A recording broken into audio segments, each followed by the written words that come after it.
विस्तारवाद की कश्ती पर सवार चीन कर्ज देने और गुलाम बनाने के फॉर्मूले पर चलता है।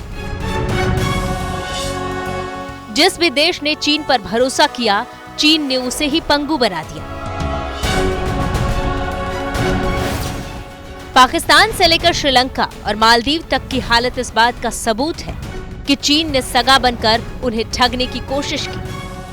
चीन का बेसिक मॉडल जो है ना, वो इकोनॉमिक मॉडल है। इकोनॉमिक मॉडल का मतलब है कि दूसरी कंट्री को अपने ऊपर या पैसे में या इंफ्रास्ट्रक्चर में या बने हुए सामान में फंसा लो।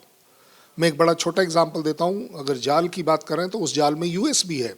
यूएस ने अपना इंफ्रास्ट्रक्चर डेवलप नहीं किया, आउटसोर्स कर चाइना को दे दिया। चाइना ने क्या किया?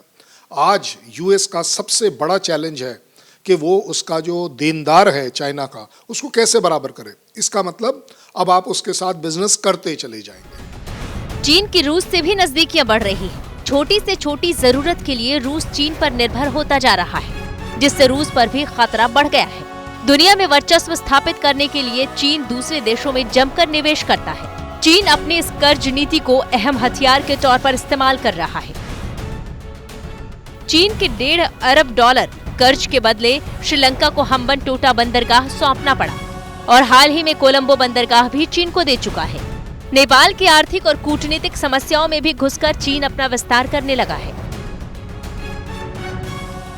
श्रीलंका की ये तस्वीरें याद होंगी आपको, कैसे एक सुखी संपन्न देश कर्ज के दलदल में फंसता चला गया और दिवालिया होने की कगार तक जा पहुंचा।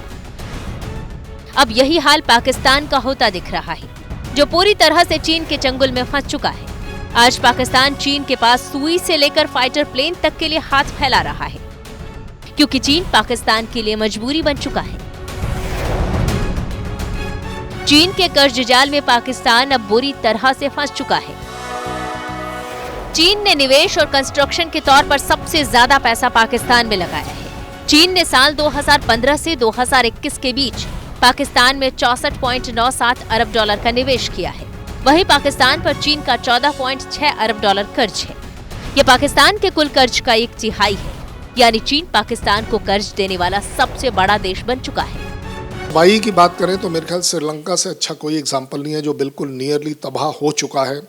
आई थिंक पाकिस्तान भी जिस दिशा में चल पड़ा है वो बिल्कुल तकलीफ में आने वाला है।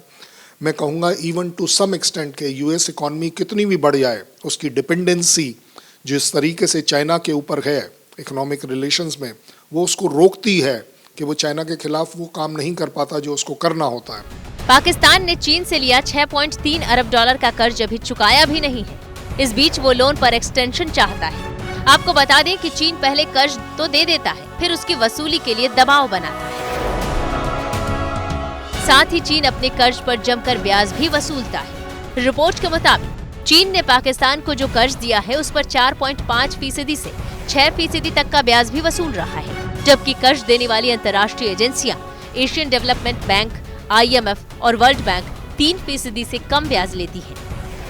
एशिया का अकेला नेतृत्व करने की इच्छा रखने वाला चीन अंतर्राष्ट्रीय राजनीति में भारत के बढ़ते कद से परेशान है।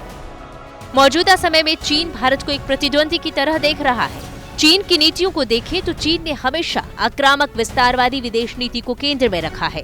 यही वजह है कि 20वीं सदी से 21वीं सदी तक चीन अपने भूभाग को बढ़ाने के लिए अंतर्राष्ट्रीय नियमों की धज्जियां तो उड़ा दी।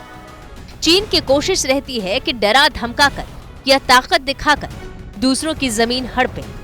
अगर बात नहीं बनी तो कर्ज जाल के जरिए वो कमजोर देशों पर अपना प्रभाव बढ़ाने की कोशिशों में जुट जाता है। चीन का पाकिस्तान में कई क्षेत्रों पर खासा प्रभाव है। चाइना इंडेक्स के जारी किए हुए आंकड़ों के मुताबिक टेक्नोलॉजी के मामले में पाकिस्तान 97.7% चीन पर निर्भर है। वहीं चीन का पाकिस्तान की विदेश नीति पर 81.8% प्रभाव है। साथ ही चीन पाकिस्तान के सुरक्षा बलों पर भी 80% प्रभाव रखता है। चीन पाकिस्तान इकोनॉमिक कॉरिडोर या CPEC चीन का महत्वाकांक्षी प्रोजेक्ट है। पाकिस्तान में चीन CPEC परियोजना चला रहा है, जिसे कर्ज का जाल भी कहा जाता है। CPEC की कुल लागत $46 अरब यानी करीब 31 लाख करोड़ रुपए है। इसके तहत अब तक $25 अरब के काम पूरे हो चुके हैं। अंतर्राष्ट्रीय मुद्रा कोष ने चीन के साथ CPEC के दूसरे चरण में लिए जाने वाले लोन को लेकर पाकिस्तान को आगाह किया है। आपको बता दें कि चीन ने पिछले 5 साल में श्रीलंका और पाकिस्तान को करीब 26 अरब डॉलर का कर्ज दिया है। चीन के कर्ज के बोझ से दबकर श्रीलंका जहां डिफॉल्ट हो गया है, वहीं अब पाकिस्तान के भी हालात ऐसे ही होते दिखाई दे रहे हैं। अगर पाकिस्तान चीन के सामने सरेंडर कर देता है तो भारत के लिए बड़ा खतरा पैदा हो जाएगा, क्योंकि तब चीन दो तरफ से भारत के लिए खतरा पैदा करेगा।